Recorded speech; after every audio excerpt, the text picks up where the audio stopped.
තත්ත්වයක්. ශ්‍රී ලංකාවට එයින් ගැලවීමේ හැකියාවක් නැහැ තනියම හුදකලා ලෙස. අපි රටක් ලෙස මේට මුහුණ දීම සඳහා වැඩපිළිවෙළ සකස් කරගන්නා අතරතුර හැබැයි මෙම තත්ත්වයට මුහුණ දිය හැකි වන්නේ ජාත්‍යන්තර පරිමාණයෙන් අපි අතර සාමකාමී ලෝකයක් පිළිබඳ තියෙන කැපවීමෙන් පමණයි කියලා අප විශ්වාස කරනවා. ඒ වගේම මා දන්නවා මේ මැද පෙරද කලාපයේ ඇති වී තිබෙන මේ යුදමේ තත්ත්වයේ හේතු කොටන ප්‍රධාන ලෙස ශනිකව අපිට බලපාන ශේත්‍ර කීපයක් තිබෙනවා. එකක් අපේ බලශක්ති සැපයීම තෙල් සහ ගෑස්. දෙක අපේ රටේ විදේශගත ශ්‍රී ලාංකිකයන් විශාල ප්‍රමාණයක් ජීවත් වෙනවා. ඔවුන් පිළිබඳ මතුවෙන ගැටලුව. ඊළඟටත් අපේ ආර්ථිකයේ ප්‍රධානම පංගුකරුවා වෙන සංචාර කර්මාන්තය හා විදේශගත ප්‍රේෂණ. ඒ අපේ ආර්ථික ඉතා විශාල පංගුවක්. ඒ සඳහා කරන බලපෑම. ඒ වගේම නාවික කර්මාන්තයට අපේ රටේ ආර්ථිකයේ විශාල පංගුවක්. නාවික කර්මාන්තය නාවික සේවා සැපීම මත ගැට ගැහිලා තිබෙනවා. ඒ නාවික සේවාවන් සඳහා කරන බලපෑම. ඒ වගේම ගුවන් සේවාවන් සඳහා කරන බලපෑම. මේ ආදී ශනිකව ශේත්‍ර ගණනාවක බලපෑමකට අපි මුහුණ දෙනවා. රජයක් හැටියට අපිට දිගු කාලීනව මෙම අර්බුදයන්ගේ විසඳීම සඳහා තියෙන මාවත කුමක්ද කියන කරුණ වගේම කෙටි කාලීනව ජනතාව මෙම අර්බුදයට පත් නොවි රටක් හැටියට මෙම අර්බුදය ගිලෙන්නේ නැතුව එයින් සමනය කරගන්නේ කොහොමද කියලා වැඩසටහනක් අපිට අවශ්‍යයි. එහිදී මා දන්නවා අපේ ජනතාව යම් ප්‍රමාණයකට කලබල වෙන එක ඇත්ත. ඒ කිසිසේත්ම අපි කිසිදු පුරවැසියෙකුට ඒකට චෝදනා එල්ල කරලා වැඩක් නැහැ. මොකද අපේ ජනතාවට ඊටමත් අමිහිරි අතීතයක් තියෙනවා, ඊටම කෙටි කාලන අතීතයක්. ඒ අතීතය තාමත් ඔවුන්ගේ සිත් තුළ හොල්මන් කරනවා. ගෑස් තෙල් හිගවීම නිසා පෝලිම් වල සති ගණන් ගතවීම සහ පෝලිම් වල මිය යාම. ඒතර මෙවැනි කුඩා ප්‍රවෘත්තියක් එම ජනතාව යම් තැතිගැන්මකට භාජනය කරන ස්වභාවිකයි. ඒ වගේම ඖෂධ හිගවීම අපි දැක්කා නේද? ගමනාගමනයේ අඩාල වීම මේ ආදි ශේත්‍ර ගණනාවක අමිහිරි අත්දැකීම්. අමිහිරි කියනවට වඩා ඇත්තටම ඛේදවාචකයක්. මීට අවුරුදු 2-3කට කලින් අපේ රට මුහුණ දුන්නා. ඒ නිසා අර සාමාන්‍යයෙන් ගිනි පැනල්ලෙන් බැට කාපු මිනිහා කණාමැදිරි එළියටත් බයයි වගේ කුඩා චලනයකටත් අපේ සමාජයේ තැතිගැන්මකට භාජනය වෙනවා. ඒ අපිට පිළිගත හැකියි. හැබැයි අපිට වාක්‍ය වලින් කරුණු වලින් පමණක් සමාජ ස්ථාවරභාවයකට ගේන්න බෑ.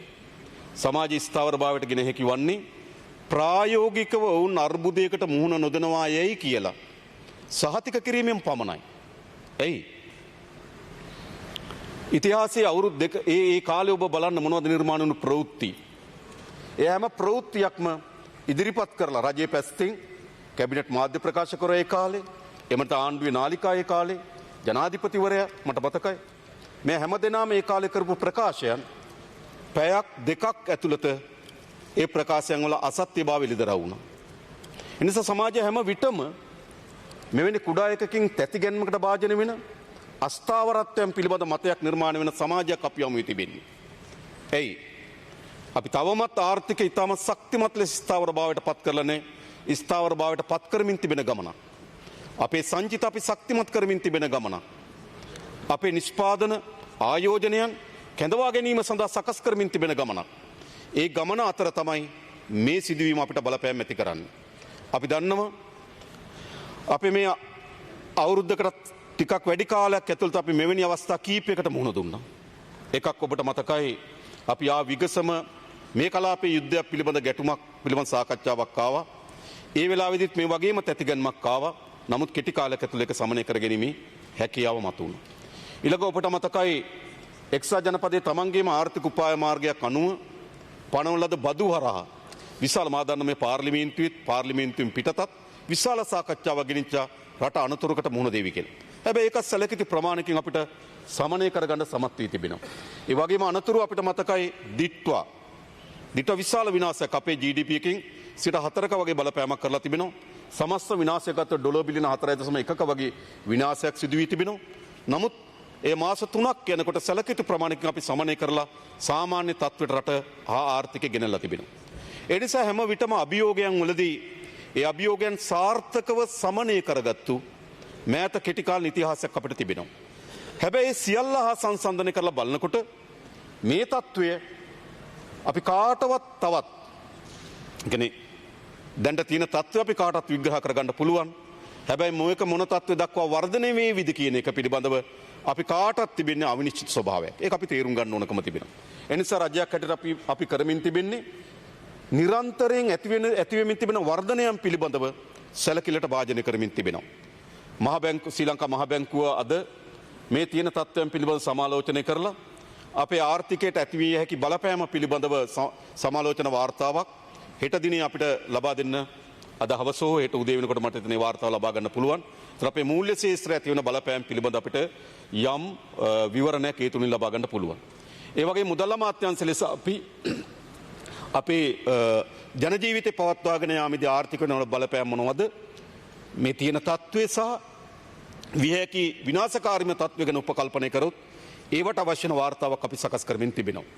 ඒ වගේම අපේ විදේශ සේවා නියුක්ති කාර්යාංශය විදේශ අමාත්‍යාංශය අපේ විදේශගත ශ්‍රී ලාංකිකයන් මේ තත්ත්වයේදී මුහුණ දිය හැකි අර්බුදයන් පිළිබඳ සැලකිල්ලක් කරලා ඒකට අවශ්‍ය න්‍යාය පත්‍රයක් සකස් කිරීම සඳහා දැන් කටයුතු කරමින් තිබෙනවා. ඊළඟ තමයි අපේ ජනතාවගේ අත්‍යවශ්‍ය සේවාවන් සහ පහසුකම් සැපීමේ වගකීම. ඒක ආණ්ඩුවක් හැටියට බාරගත යුතුයි. අර්බුද එනවා. ඒ අර්බුදයන්ට තනි පුරවැසියන්ට ඒ අර්බුදයෙන් මිදීම සඳහා තියෙන වැඩ කොටස ඉතා සීමිතයි.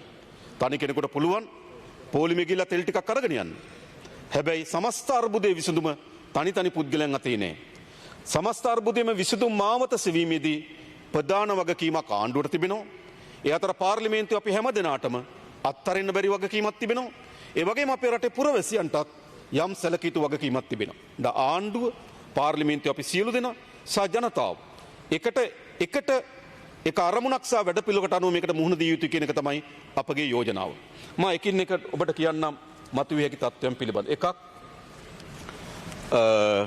තෙල් පිළිබඳ ප්‍රශ්නේ. දැන් ප්‍රධාන වශයෙන් මම දැක්කා පොලිම් අද මම වාර්තා කෙන්දෙවට පස්සේ යම් ප්‍රමාණයකට අඩු වෙමින් තිබෙනවා. අපි තවත් විශ්වාසය තහවුරු කරත් මම හිතන මේක ගෙවිලා යාවි කියලා. කෙසේවත් මම පැහැදිලි කරන්නම්. අපිට ප්‍රධාන ප්‍රශ්නේ තමයි අපේ ගබඩාවල තිබෙන ධාරිතාව. ඒතර අපේ ගබඩාවල තිබෙන ධාරිතාව අපිට මාස 2-3 තෙල් ගබඩා කිරීම සඳහා ප්‍රමාණවත් වන ධාරිතාවක් අපේ ගබඩාවල නැහැ. ඒතර අපේ ගබඩා හැම විටම කරන දේ මොකද්ද?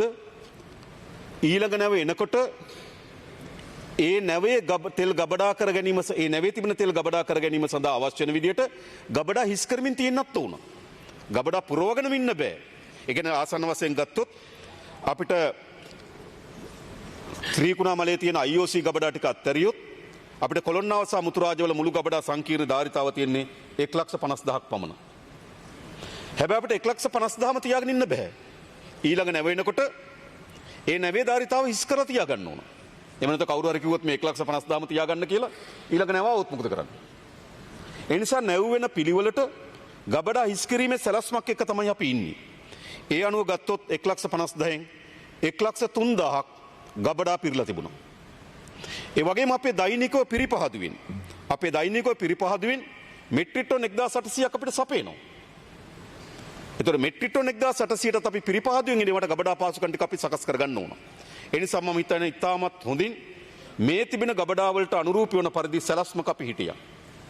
ගබඩා වල තියාගන්න පුළුවන් ප්‍රමාණය, නැවක් ආවට පස්සේ ගබඩා හිස් කරගත යුතු ප්‍රමාණය, ඊට පස්සේ අපේ පිරිපහදුවෙන් තෙල් දෛනිකව නිෂ්පාදනය කරන ප්‍රමාණය ගබඩා කරගැනීම සඳහා අවශ්‍ය පහසුකම්. ඒ නිසා මම හිතනවා අපේ ගබඩා පද්ධතිය තා හොඳින් කළමනාකරණය කරමින් තිබෙනවා. ඉතා හොඳින් දත්ත බලමින්, දිනපතා අවශ්‍යතාවයන් බලමින්, නැව් වෙන දින බලමින්, අපේ පිරිපහදුවේ නිෂ්පාදනය වෙන තෙල් ප්‍රමාණය බලමින් ඒ අවශ්‍ය වෙන ධාරිතාව තමයි අපි ආරක්ෂා කරගන්න ඕනකම තිබෙන්නේ. එහෙම නැතුව මම හිතන්නේ නෑ ගබඩා නිකම් පුරවගෙන ඉන්න බෑ. ඒ වගේම දෛනිකව මාකට් එකට තෙල් යනවා. මේ ඔක්කොම සංසන්දනය කරමින් තමයි අපි ගබඩා පද්ධතිය පරිපාලනය කරමින් තිබුණා. ඒ අනුව මම හිතන්නේ අපිට දින 33කට අවශ්‍ය වෙන ඩීසල් ප්‍රමාණයක් තියෙනවා. දින 33කට. හැබැයි ඒ වගේම අපේ බොරතෙල් නිෂ්පාදනයේ ඊළඟ මම පෙට්‍රල් කිව්වොත් අපේ පෙට්‍රල් ගත්තොත් අපේ පෙට්‍රල් වල මුළු ගබඩා ධාරිතාව මෙට්‍රික් ටන් 1,61,087යි. ඒකෙන් මේ අර්බුදය මතුවෙනකොට 1,36,270ක ගබඩා ධාරිතාවක් තිබුණා. හැබැයි කවුරු හරි කිව්වොත් මේක මුළුමනින්ම තියාගන්න බෑ. අපි ඔපරේෂන් කරන්නෙත් මේ ගබඩා වලින්ම තමයි.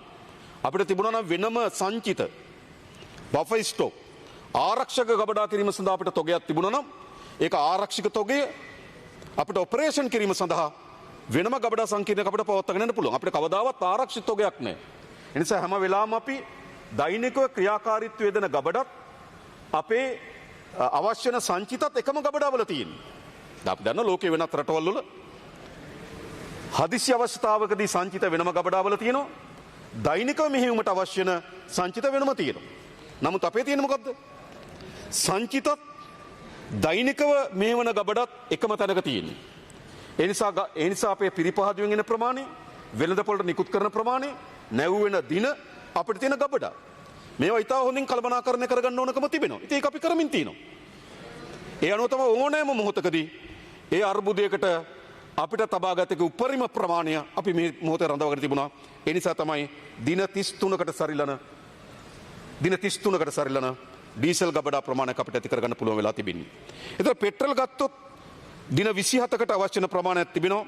ඒ වගේම 7 හෝ 8 කියන දිනවල තවත් පෙට්‍රල් නැවක් ඒමට නියමිතව තිබුණා මෙට්‍රික් ටොන් 35000ක. ඒතර ඒ ඔක්කොම ගත්තාම මම හිතන්නේ අපිට දින 40කට ආසන්න ප්‍රමාණයක පෙට්‍රල් ගබඩා සංචිතයක් අපි ගාව තිබෙනවා. මම මේ කියන්නේ අපි මේත් එක්ක අපිට ඕන විදියට නැව් ගේන්න බෑ. අපි මොකද කරන්න ඕන? අපේ ගබඩා හිස් වෙන ප්‍රමාණයට තමයි අපි නැව ගේන්න ඕනකම තියෙන්නේ. ගබඩා හිස් වෙන ප්‍රමාණයක් තියෙන. ඒත් අපි දෛනිකව දන්නවා තෙල් කොච්චර ප්‍රමාණයක් නිකුත් වෙනවද? ඒ නිකුත් වෙන ප්‍රමාණය දින 20කින් කොච්චර වෙනවද? එහෙනම් දින 20න් නැව ලගා වෙනවා. එහෙමයි මේක ප්ලෑන් කරලා තියෙන්නේ. එහෙම නැතුව නිකන් ඇයි තව නැව් ගේන්න බැරි වුනේ? මොකද කරන්නේ නැව් ගෙනල්ලා? තව ගබඩා කරගන්න බැරිනේ කොහෙද ගබඩා කරගන්නේ?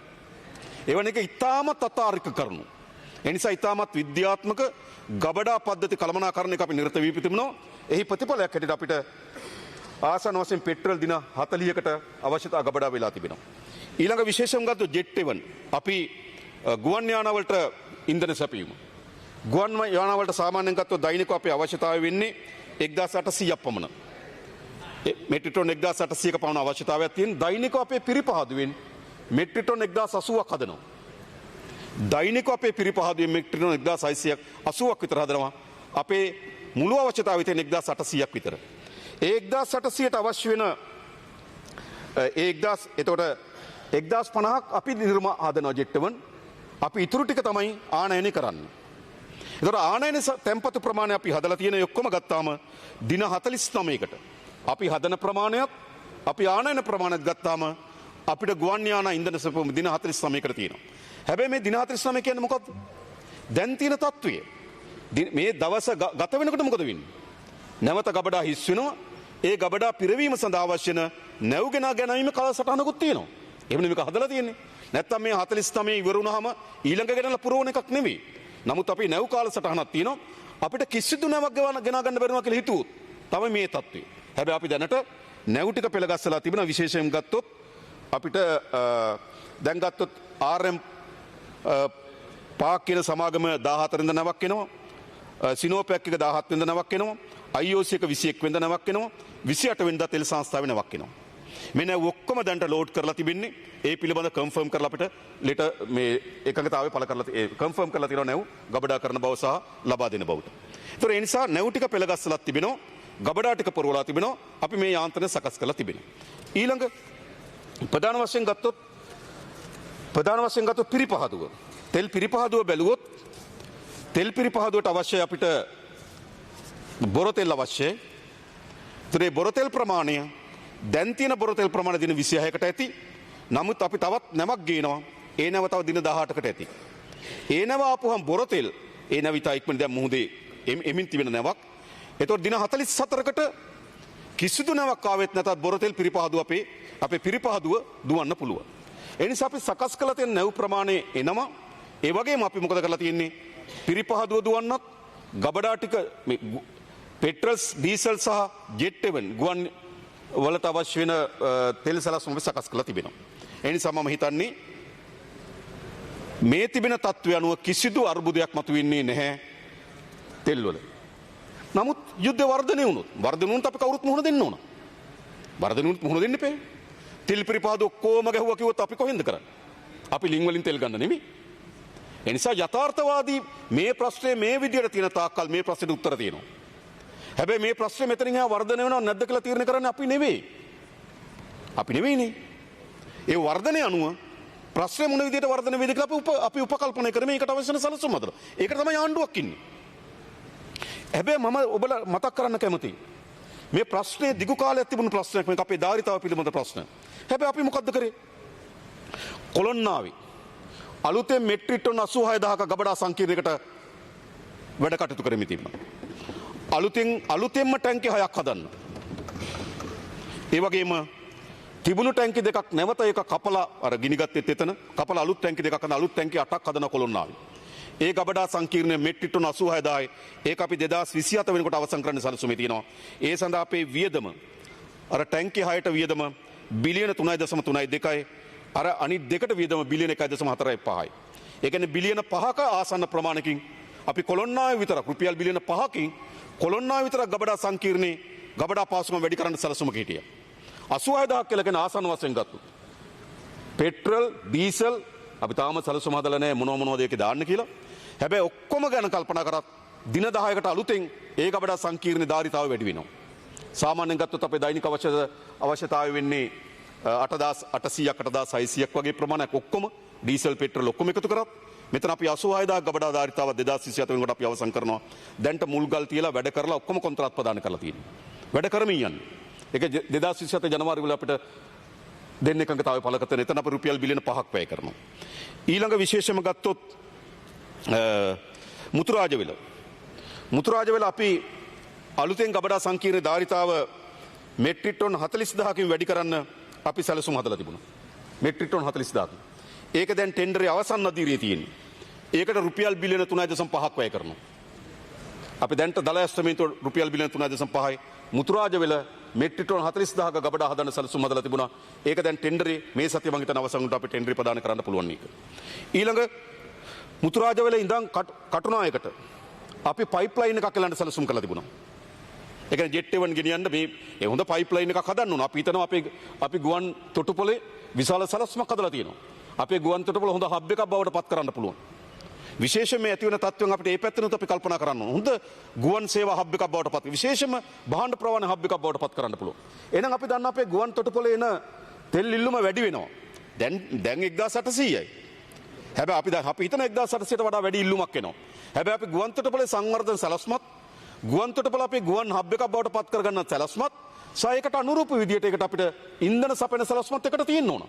ගුවන් තොටුපොළ හදලා ඒකේ ගුවන් යානා වැඩි කරලා ඉන්ධන සපයීම ගැන කල්පනා කළ වැඩක් නැහැ. අපි මේ දෙක සමාන්තරව යනවා. ඒ නිසා අපි මුතුරාජවිල ඉඳන් කටුනායකට පයිප්ලයින් එකක් එලනවා.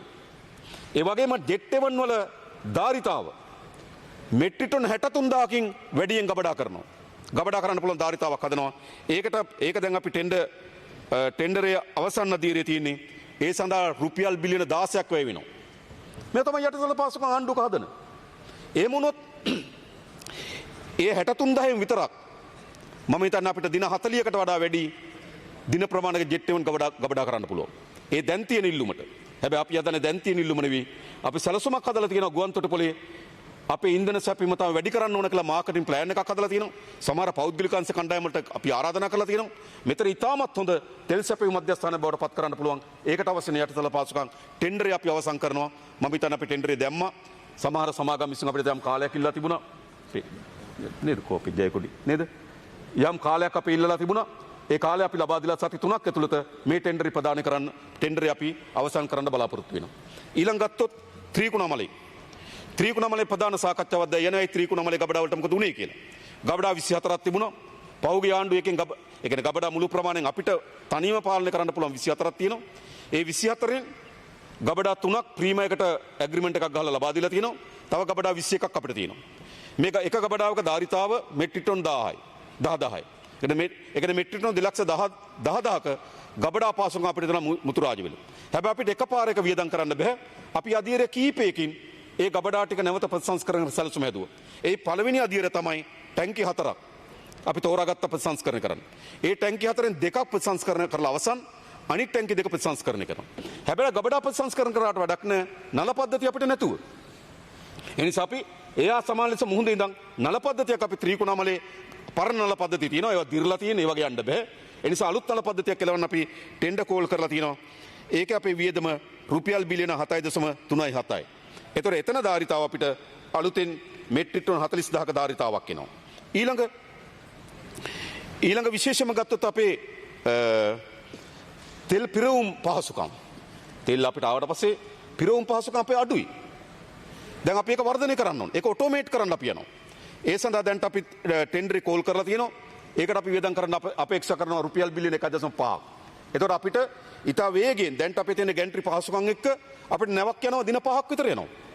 අපි මේක අඩු කරන්න ඕනේ දින 2කින්. මේ ඩෙමරේජ් ගෙවන්න ඕන, නැව් වලට වැඩිපුර ගෙවන්න ඕන. ඉස්සර යුද්ධ කාලේ නම් නැව ගෙනලා නැව ආයේ යවන්න ඕන මහ මුහුදට දවස්ක් බාලා. මෙහෙම තිබුණ මේවා වෙනස් කරන්න ඕන. ඉතින් මුළු ගැන්ට්‍රි පද්ධතියම අපි මොකද කරන්නේ? ඔටෝමේට් කරන්න යනවා. ඒකට රුපියල් බිලියන 1.5ක ඇස්තමේන්තුවක් කරලා තියෙන ඒ ටෙන්ඩර් දැන් අපි කැඳවන්න සැලසුම් කරලා තිබෙනවා. ඊළඟ විශේෂම ගත්තොත් තෙල් පිරිපහදුව. තෙල් පිරිපහදුව අපිට 1969 අපේ පිරිපහදුව ඇදුවේ මෙට්‍රික් ටන් 38000ක අවශ්‍යතාවයකට. මෙට්‍රික් ටන් 38000යි. ඊට පස්සේ මේ 1969 මතක තබා ගන්න. ඊට පස්සේ මේකේ ධාරිතාව වැඩි කර 1979 තව 12000කින් වැඩි කරා. 1979 වෙනකොට අපේ පිරිපහදුවේ මුළු ධාරිතාව මෙට්‍රික් ටන් 50000යි.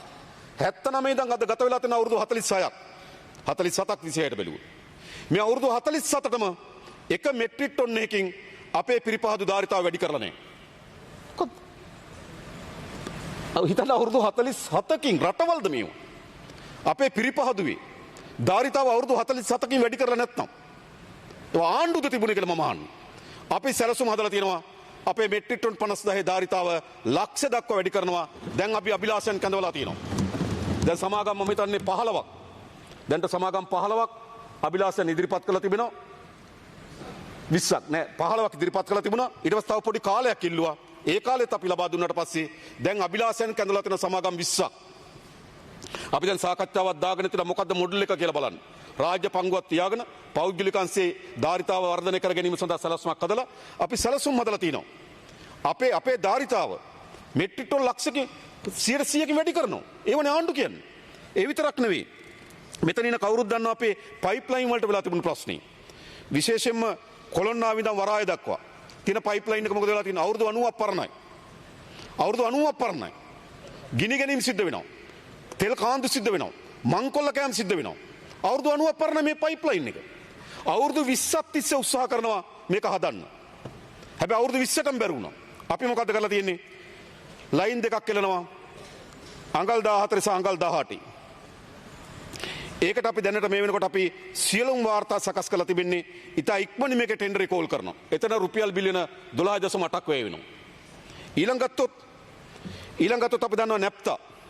අපිට කොළොන්නාව ඉඳන් කැලණි තිස්සට අපි නැප්තා නල පද්ධතිය අවුරුදු 90ක් පරණයි. අර විදියම ප්‍රශ්නයක් මතුවලා තියෙනවා. මේ ළඟදී දෙන්නේ තුවාල වුණා එතන. අර මේ අනාරක්ෂිත අවුරුදු 90ක් පරණයි මේ නල පද්ධතිය. අපි මොකද කරන්නේ? ඒක හදනවා. දැන් ඉතා ඉක්මනින් මේක ටෙන්ඩර් කෝල් කරලා ඒක දැන් තියෙන්නේ අවසන් අධීරයේ තියෙන්නේ. ඒකට බිලියන 1.5ක් වැය වෙනවා. ඒ නිසා ගත්තොත් ආසන්න වශයෙන් ගත්තොත් බිලියන 30කට අධික මුදල් ප්‍රමාණයක් අපි මේ පහසුකම් යටිතල පහසුකම් වර්ධනය කිරීම සඳහා සකස් කරලා තිබෙනවා. ඒක නෙමෙයි ආණ්ඩුවක් කරන්න ඕනකම තියෙන්නේ. දැන් තියෙන තත්ත්වයට අපි සැලසුම් හදලා තියෙනවා. මෙවැනි ඕනෑම අර්බුදයකට මුහුණ දෙන්න පුළුවන් ප්‍රමාණය බලශක්තිය ආරක්ෂාව පිළිබඳ අපි සැලසුම කටයුතු කරමින් තිබෙනවා. ඒ නිසා මම විශ්වාස කරනවා මේ තියෙන අර්බුදයට මුහුණ දෙන්නත් පුළුවන්. දිගු කාලයක් අපිට දිගු කාලීන විසඳුමක් කරා නැවත මෙවැනි අර්බුදයන් පිළිබඳ සැකයක් ජනතාව තුළ ඇති නොවන ආකාරයෙන් මේකට මුහුණ දෙන්නත් පුළුවන්. ඒ නිසා අපි මේ දෙකේම වැඩ කරමින් තිබෙනවා. නමුත් මම නැවත කියන අවධාරණය කරන්න කැමතියි. මොකද්ද? මේ තත්ත්වය තීරණය කරන්න අපි නෙවෙයි. අපි සැලසුම හදන්න අපේ ධාරිතාවට. අපි සැලසුම හදන්න අපේ හැකියාවට. හැබැයි තත්ත්වයක් මතුවේ හැකි අපි හැකියාවට වෘත්තු නොදෙන. ඒක අපි පිළිගන්න. මේක මම සහ අපි ආණ්ඩුව සහ විපක්ෂ අතර ගැටුමක් නම් අපි දෙන්නුන කතා කරලා අපිට පාලනය කර හැකි සීමාව මේක තියාගන්න පුළුවන්. ඔබතුමා 27 අහනවා අපි ප්‍රශ්නට උත්තර දෙනවා. ඊට පස්සේ අපි මේ ගානින් තියාගමු කියලා කතා වෙනවා. එහෙම නේද? හැබැයි මේක හිම එකක් නෙමෙයි. මේක අපිට කොතෙන්ද වර්ධනය වෙන්නේ. හැබැයි දැන් තියෙන තත්ත්වයට යනවා අපේ හැකියාව තියෙනවා. වර්ධනය වෙන තත්ත්වයන් අපි අධීක්ෂණය කරමින් ඉන්නවා. ඒ තත්ත්වයට ඔරොත්තු දෙන ආකාරයෙන් අපි මේකට සැලසුම සකස් කරමින් තිබෙනවා. ඒ නිසා බලශක්ති ක්ෂේත්‍ර විශේෂම තෙල් සැපයීම පිළිබඳ අපිට සැලසුමක් තිබෙනවා. ඊළඟ විශේෂයෙන් ගත්තොත් අපි මුහුණ දෙන ප්‍රශ්නේ තමයි අපේ ගෑස් ප්‍රශ්නය. ගෑස් වල තියෙන ප්‍රධාන ප්‍රශ්නේ මොකද්ද? අපේ මුළු ගබඩා ධාරිතාව තියෙන මෙට්‍රික් ටන් 8,000කට. අපේ සාමාන්‍ය දෛනික ගෑස් අවශ්‍යතාවය අපේ ලිටර ගෑස් සමගම අවශ්‍යතාවය මෙට්‍රික් ටන් 17,200 අතර. 17,200 අතර තමයි දෛනික ගෑස් අවශ්‍යතාවය. හැබැයි අපේ ගබඩා තියෙන්නේ මෙට්‍රික් ටන් 8,000ක. ඒ කියන්නේ අපිට උපරිම ගබඩා කරන්න පුළුවන් සතියකට විතරයි ගෑස් ගබඩා කරන්න පුළුවන්. ඉතින් හින්දනකම් ඉඳලා ගෙන්නත් බෑනේ. ඉතින් මොකද කරන්නේ දවස් දෙකක් කර 8,000 වරායට ගේනවා. මේකයි තත්ත්වය. ඉතින් මේක වෙනස් කරන්න ඕන. ඒ විතරක් නෑ පහුගිය කාලේ මොකක්ද උනේ? අර පෞද්ගලික සමාගමේ ගෑස් සැපීම අඩාල වුණු නිසා අපේ ගෑස් සැපීම දවසකට 1,800 දක්වා වර්ධනය වුණා. අපේ ධාරිතාව තිබුණේ මෙට්‍රික් ටන් 8,000යි. ලිටර ගෑස් සමාගමේ අවශ්‍යතාවය තිබුණේ මාසෙකට මෙට්‍රික් ටන් 1,200යි. හැබැයි පෞද්ගලික සමාගමේ ගෑස් සැපීම අඩාල වුණු නිසා දෛනික ගෑස් සැපීම 1,800 දක්වා වර්ධනය වුණා. ඉතින් 1,800 දෛනික වුණ ගබඩා තියෙන 8,000ක. තේරුම් ගන්න පුළුවන් ප්‍රශ්නේ. ඉතින් දින 5කටවත් ගෑස් ගබඩා කරන්න බැරි තත්ත්වයක් මතුවලා තිබෙනවා. ඒ නිසා දැනුත් කරලා තියෙන මොකද්ද? මාලදීවේ නැවක් නතර කරගෙන තියෙනවා. ඒ නැවෙන් පොඩි නැව් වලින් 8,000 දවසක් කර දවසක් ගේනවා. මේ රටවල්ද මේවා? මේවා තමයි හුඬු. මේවා රටවල් නෙමෙයි. මාලදීවේ නැවක් නතර කරගෙන පොඩි නැවකින් 8,000 ගේනවා. ඉතින් මේවා වෙනස් කරන්න ඕන. ඒ නිසා අපි සැලසුමක් හදලා තියෙන අපේ ගෑස් සමාගමේ ධාරිතාව වැඩි කරන්න ඕන. හැබැයි ඒ අතර අපි දන්නවා මේ හදිස්සි අවශ්‍යතාවයට පෞද්ගලික සමාගමත් සතුව තිබෙනවා ගබඩා පර්යන්තය මුළු එකතුව මෙට්‍රික් ටන් 30,000ක් තියෙනවා. හැබැයි ඔවුන්නේ ඒ ගබඩා පර්යන්තය හැදුවේ එක්ස්පෝර්ට් මාකට් එකට. ඒගොල්ලෝ හැදුවේ අපනයන කිරීම සඳහා තමයි ඔවුන්නේ ගෑස් එතන ඔයගොල්ලෝ කවුරුත් දන්නවා නේද හම්බන්තොට ඒක හදලා තියෙන එකට. ඉතින් අපි ඔවුන් එක සාකච්ඡා කරමු මේ හදිස්සි අවශ්‍යතාවයට. මම උදේ කතා කරා. අපි හිතුවේ 30,000න් 15,000ක පාසුකම් අපිට తాවකාලිකව දෙන්න කියලා. ඒ සමාගමම ස්තුතිවන්ත වෙනවා. සමාගම කැමැත්ත ප්‍රකාශයට පත් කරා. ඒ ගබඩ ඒ මෙට්‍රික් ටන් 30,000න් 15,000ක් අපිට දෙන්නම් කියලා මේ හදිසි අවශ්‍යතාවයෙන්. අපි ස්තුතිවන්ත වෙන්න ඕන. හැබැයි අපේ තිබුණ ඒ ගබඩා හදනකොට තියෙන මොකක්ද? ඒක BOI. ඒ නිසා ඒ ගබඩා වලට නේද ලෝකල් මාකට් එක නිකුත් කරනවා නම් අවශ්‍ය නැ බදු නිකුත් කරන්න ඕන. ඒ වගේ මේ පෞද්ගලික සමාගමට මම මේක විවෘතව කියන්නේ පෞද්ගලික සමාගමට දීලා තිබුණ මොකද්ද? ඒ පෞද්ගලික සමාගම ගෑස් සැපීම දීලා තියෙන්නේ ඒගොල්ලෝ එක්ස්පෝර්ට් කරන එකෙන් 20%යි ලෝකල් මාකට් එකට දාන්න පුළුවන්. එහෙම තිබුණේ BOI එකක් ආවොත් ඒගොල්ලෝ එක්ස්පෝර්ට් කරන එකෙන් 20% ලෝකල් මාකට් එකට දාන්න පුළුවන්. හැබැයි පහුගිය කාලේ ඒගොල්ලෝගේ එක්ස්පෝර්ට් මාකට් එක මුළුමනින්ම බිඳ වැටුණා. එක වෙලාවක ඒගොල්ලෝ බංග්ලාදේශ යුද්ධ නිසා යන්න බෑ කියලා කිව්වා. ගැටුම් නිසා යන්න බෑ කිව්වා.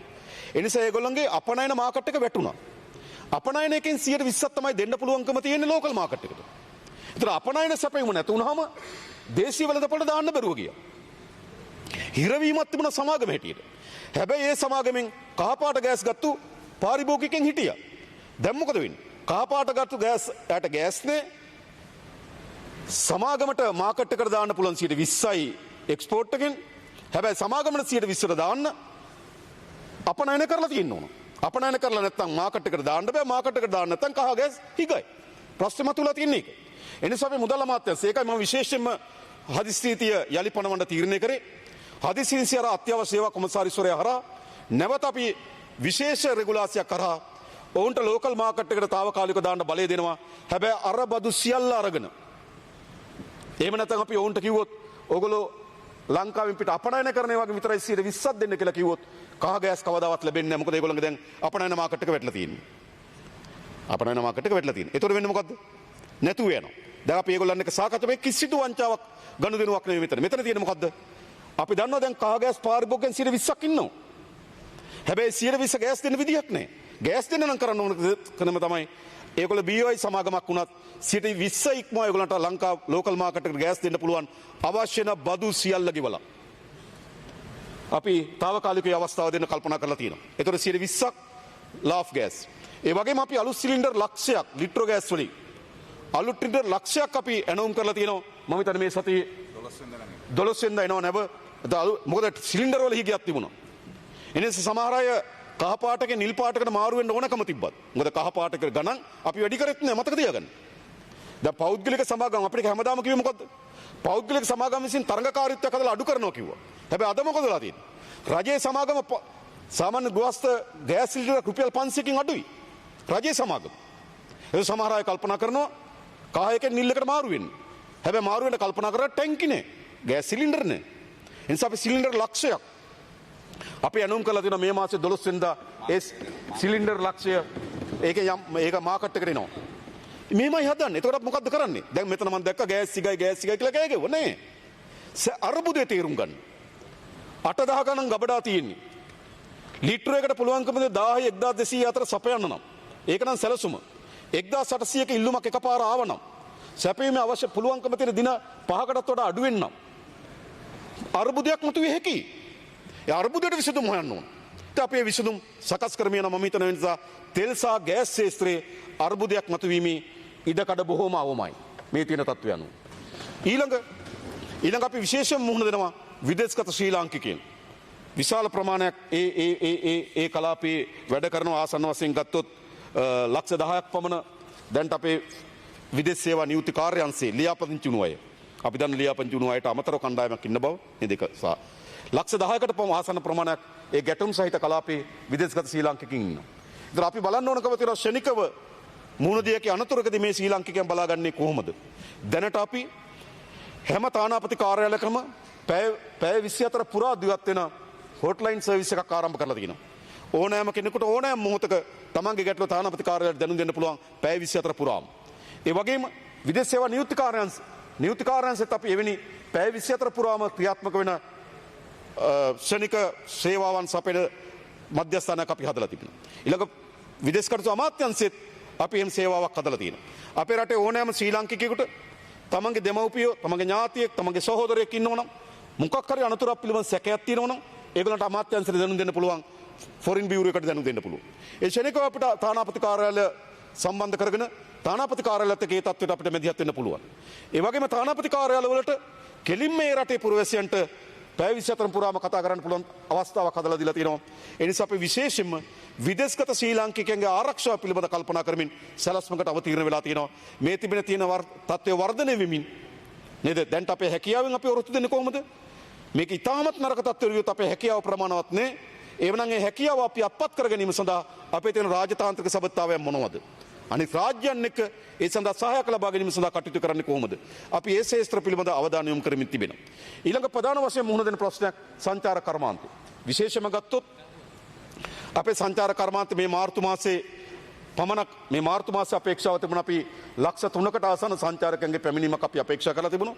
සමහර සංචාරකයන්ගේ පැමිණීම යම් ප්‍රමාණයකට අඩාල වෙමින් තිබෙන බව වාර්තා වෙනවා අපේ හෝටල් කර්මාන්තය ඇතුලේ. හැබැයි ලංකාව ඇතුලේ ඉන්න සංචාරකින් ප්‍රමාණයක් ඉන්නවා. ඒතර ඔවුන් ප්‍රශ්නයකට මුහුණ දෙනවා. උන්ගේ වීසා කාලය අහෝස් වෙලා තියෙනවා. ඒ නිසා අපි ආණ්ඩුවකට තීරණය කරා ඒ සියලු දෙනාට සති දෙකක නිදහස් වීසා බලපත්‍රයක් ලබා දෙන්න නොමිලේ. සති දෙකක් අපි මුදල් අය කිරීමකින් තොරව වීසා කාලයක් ලබා දෙන්න කතා කරා. ඒ වගේම ජනාධිපති ලේකම්තුමත් අපේ විදේශ කටයුතු අමාත්‍යාංශ ලේකම්තුමත් අපේ සංචාරක නියෝජ්‍ය අමාත්‍යතුමත් ඒ වගේම හෝටල් කර්මාන්තයට අදාළ නියෝජිත මහතුරුත් එක්ක අපි පසුගිය ඉරිදා සාකච්ඡාවක් පැවැත්තුවා. ඒ සාකච්ඡාවේදී හෝටල් කර්මාන්තය ඇතුලේ දැනටමත් ඉන්න අය පිළිබඳ ප්‍රශ්න මොකද්ද? අපි රැකා බලා ගත යුතුද? අපි ඒගොල්ලන් ගැන අවධානය යොමු කළ යුතුද? ඒ පිළිබඳ අපි සැලැස්මක් හදලා තිනවා. ලංකාව තුල ඉන්න සංචාරකයන් ආරක්ෂා කර ගැනීම සඳහා අවශ්‍ය වෙන සැලැස්ම අපි සකස් කරලා තිබෙනවා. ඊළඟ ප්‍රධාන වශයෙන් අපි දන්නවා වරාය. දැන් අපිට ඉල්ලුම් ලැබෙමින් තියෙනවා. සමහර මැද පෙරදිග කලාපයේ ගමනාන්තය දක්වා ආපු නැව්වලින් කන්ටේනර් කොළඹ වරායේ තැන්පත් කිරීම සඳහා අපේ අවකාශ ඉල්ලලා තිබෙනවා. ඉතින් අපි බලන්න ඕන අපේ වරායේ ධාරිතව දරා ගන්න පුළුවන්ද කියලා. ඒ වගේම අපි ඒගොල්ලෝ ඩම්ප් කරන්නේ නැතුව නැවත ගෙන යනවා කියලා සාහිතිකයක් අපිට අවශ්‍යයි. ඒ නිසා දැන්ට මැද පෙරදිග කලාපයට නැව් යන්නේ නැති නිසා ඒ කන්ටේනර් අපේ කොළඹ වරායේ මේ ස්ථානගත කරන්න පුළුවන්ද කියලා ඉල්ලීම් සමහර නැව් සමාගම් වලින් අපිට අවිලා තියෙනවා. අපි ඒක අධ්‍යයනය කරමින් යනවා. මොකද අපිට මේවා ඩම්ප් කරන්න පටන් ගත්තොත් ලොකු ප්‍රශ්නයක් මතුවෙනවා. ඒ නිසා ඒගොල්ලෝ ගෙන යාමේ කාලසටහනක් අපිට ඉදිරිපත් කරන්න පුළුවන් නම් ඒ කොළඹ වරායේ අපිට යම් පහසුකම් සපයන්න පුළුවන්. මොකද අපි රටක් හැටියට කල්පනා කරන්න ඕන. ඒ නැව් සමාගම් කාලයක් අපේ කොළඹ වරායත් එක්ක ගනුදෙනු කරපු සමාගම් මොකක් හරි අර්බුදයකට මතුවෙච්ච වෙලාව අපි ඒ සමාගම් අත්තරින්න බෑ. ඒ සමාගම් මුණ දෙන ගැටලු පිළිබඳව අපි අවධානය යොමු කරමින් කොහොමද අපේ වරාය ඒ කාර්යක්ෂමව අර්බුදයක් ඇති නොවන ආකාරයෙන් අපි කටයුතු කරන්නේ කොහොමද කියලා. ඒ නිසාම අපේ වරාය කටයුතු අමාත්‍යතුමා ඉල්ලීමක් කරා මැද පෙරදිග කලාපයට දැන්ට අපනයන කරන්න බලාපොරොත්තු වෙන ඒවා කොළඹ වරායට ගේන්න එපා කියලා. මොකද එතන අපි ගොඩ ගාගෙන ඉන්න එකේ තේරුමක් නැහැ. මොකද දැන්ට මැද පෙරදිග කලාපයේ මේ ගැටුම් තියෙන කලාපයේ වරායවල සක්‍රිය වැඩ කරන්නේ නැහැ. ඒ නිසා අපි ඈත කුරුණෑගල තියෙන බඩු තොගයක් ගෙනලා කොළඹ වරායේ තියාගන්න ඕනේ. ඒ නිසා හොඳම දේ තමයි ඒ වරායවල සක්‍රිය වුණාට පස්සේ අපි අපනයන බහණ්ඩට කොළඹ වරායට ගෙන එක තමයි වඩාත් හොඳ. නැත්නම් කොළඹ වරාය නේද තවත් ගබඩා කිරීමේ මධ්‍යස්ථාන බවට පත් වෙන්න ඕනේ කියන අදහස අපේ තියෙනවා. ඒ නිසා වරායේ කාර්යක්ෂමතාවය ගැන අපි කල්පනා කරමින් තිබෙනවා. ඒ වගේම ගුවන් යාන ගණනාවක් අපේ ගුවන් තොටුපළවල නතර කරලා තියන්න ඉල්ලා සිටිය. අපි ඒ සඳහා අවස්ථා ලබා දීලා තිබෙනවා. සමහර ඒවා ගුවන් මගින් තවදුරටත් වෙනත් එයාලයින් වලට සම්බන්ධ කරන්න පුළුවන්ද කියලා අපේ ගුවන් තොටුපළ සාපේ එයාලයින් එක සාකච්ඡා කරමින් ඉන්නවා. ඒ නිසා මම හිතන්නේ මේ ප්‍රශ්න පිළිබඳව අපි අවධානය යොමු කරමින් තිබෙනවා. ඒ නිසා මේ අර්බුදයේදී මතුවේ හැකි සෑම දිශාවක්ම ක්ෂණිකව මතුවේ හැකි දේවල් ගැන කල්පනා කරමින් අපි සැලසුම් අදමින් තිබෙනවා. හැබැයි දිගු කාලිනව අපිට මුහුණ දිය හැකි අර්බුදයන් පිළිබඳව මම අවධානය යොමු කරන්න කැමතියි. අපේ ප්‍රධාන ආදායම් මාර්ග කීපයක් තියෙනවා විශේෂයෙන්ම ඩොලර් වලදී. ඩොලර් ප්‍රධාන ආදායම් මාර්ගයක් තමයි අපිට විදේශගත ශ්‍රී ලාංකිකයන්ගේ එවන විදේශ සංක්‍රාම. ගිය අවුරුද්දේ අපිට ඩොලර් බිලියන 8.2ක් වගේ. ලංකා ඉතිහාසයේ වැඩිම ආදායම අපි උපයන්න පුළුවන් ලැබෙන ඩොලර් බිලියන 8.2කට ආසන්න ප්‍රමාණයක් විදේශ සංක්‍රාම අපිට ලැබුණා. ඒක අපේ ආර්ථික විශාල පිටුවහලක්. ඒතර මේක වර්ධනය වුණොත් ඒ විදේශ සංක්‍රාම හරහා අපිට ලැබෙන ඩොලර් ප්‍රමාණයට වෙන බලපෑමක් මතුවීමේ අනතුරක් තිබෙනවා. ඊළඟ අපේ ප්‍රධානම ආදායම මාර්ගය තමයි වර්ධනය වෙමින් තිබුණු ආදායම මාර්ගය තමයි සංචාර කර්මාන්තය. නිසා සංචාර කර්මාන්තයට යම් බලපෑමක් ඇති වෙනවා. මම කියන්නේ විශේෂයෙන්ම අපේ සංචාර කර්මාන්තය යුරෝපායේ ආසිත රාජ්‍යයන්ගේ වැඩි ප්‍රමාණයක් ට්‍රාන්සිට් තිබුණේ දෝහා, අබුඩාබි සහ ඩුබායි නේද? එමිරේට්ස්, එතිහාඩ් සහ කටාර් එයාර්වේස්. මේවා තමයි ප්‍රධාන මේ අපේ ට්‍රාන්සිට් මධ්‍යස්ථාන බවට පත් වෙලා තිබුණේ. ඒ නිසා මම හිතන්නේ ඒවා යම් ප්‍රමාණයකට අඩාල වීම සංචාර කර්මාන්තවල බලපෑමක් ඇතිවීමේ අනතුරක් තිබෙනවා. ඒ වගේම යුද්ධයක් විශාල ලෙස වර්ධනය වුණොත් නේද හැම කෙනාටම හැම රටකම ජනතාවට ආර්ථික පීඩනයක් ඇති වෙනවා. ඒ ආර්ථික පීඩන විසින් සංචාරය සඳහා දරන වියදම අඩු කරනවා. ඒ කියන්නේ පළමුව තමන්ගේ ආහාර සපයා ගැනීම, තමන්ගේ අනිත් අවශ්‍ය සපයා ගැනීම. ඒවට පස්සේ තමයි සංචාරක කෙරෙහි යොමු වෙන්නේ. ඒ නිසා ලෝකයේ ආර්ථික අර්බුදයක් ඇති වුණොත් ඕනෑම පුරවැසියෙක් පළමුව තමන්ගේ වියදම් වලින් කපා හරින තැන තමයි සංචාරය. එනිසා අර්බුදය වර්ධනය වුණොත් සංචාර කර්මාන්තයට ඇතිවීම බලපෑමක් තියෙනවා. ඒ පිළිබඳ අපි අධ්‍යයනය කරමින් ඉන්නවා. තුන්වෙනි කරුණ තමයි විශේෂයෙන්ම අපේ අපනයන වෙළඳපොළ ඒක ආකාර දෙකකින්. ඍජුවම යුද්ධ පවතින ශේෂ්ත්‍ර වලට අපේ අපනයන වෙළඳපොළ ඇති වෙන කඩාවැටීම. දෙක යුද්ධ නොපැවතුනත් ආර්ථික අර්බුදයක් විසින් අපේ අපනයන වෙළඳපොළ ඇති කරන බලපෑම. බලපෑම් දෙකක් තියෙනවා. ඍජුවම යුද්ධ ඇති වෙන කලාපවලට අපිට ආර්ථිකයේ බලපෑමක් ඇති කරනවා අපේ අපනයන වෙළඳපොළට.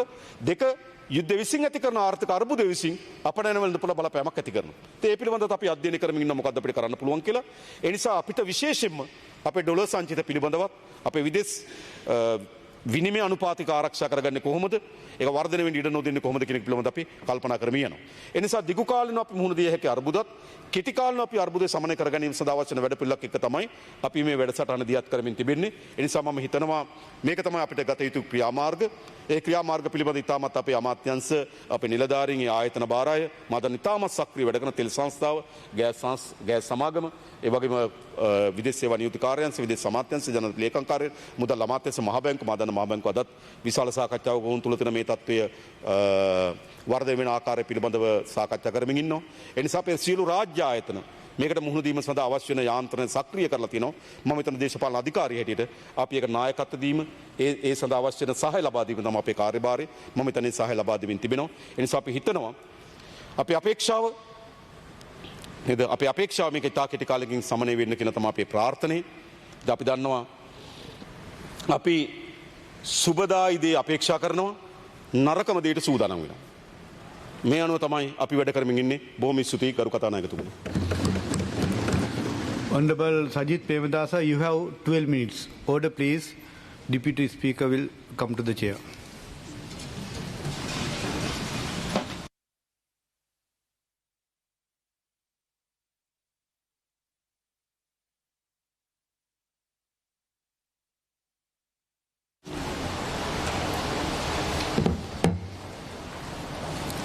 Honorable Sajith Premadasa, you may continue.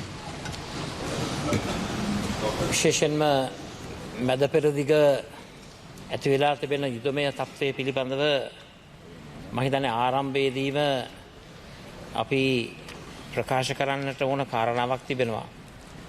ඒ තමයි ඉරානයට එල්ල වුණු ප්‍රහාරය අපි තරයේ හෙලා දකිනවා. ඒක ජාත්‍යන්තර නීතිය උල්ලංඝනය කිරීමක් එක්සත් ජාතීන්ගේ ප්‍රඥප්ති